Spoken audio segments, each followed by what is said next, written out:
যদি প্রিয় মানুষটাকে কখনোই হারাতে না চাও, তাহলে ঝগড়ার পর এই কাজগুলো কখনোই করবে না।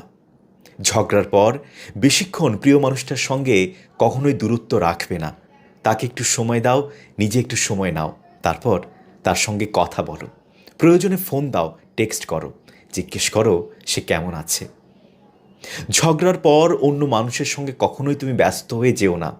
কারণ যার সঙ্গে তোমার ঝগড়া হয়েছে সে মানুষটা কিন্তু চাইছে তুমি তাকে নক করো, তার একটু খোঁজ নাও, কারণ সে মানুষটা তোমাকে মিস করছে।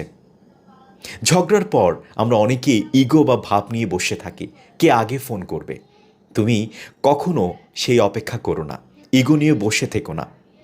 সে মানুষটাকে যেহেতু তুমি ভালোবাসো, তাই তাকে তুমি আগেই ফোন করো।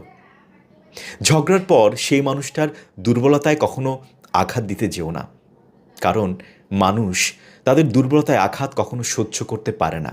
প্রিয় মানুষটাকে অবশ্যই সম্মান করতে শেখো। দুটো মানুষ যতই ম্যাচিউর হোক না কেন, যতই বোধ সম্পন্ন হোক না কেন, তাদের মধ্যে ঝগড়া হতেই পারে।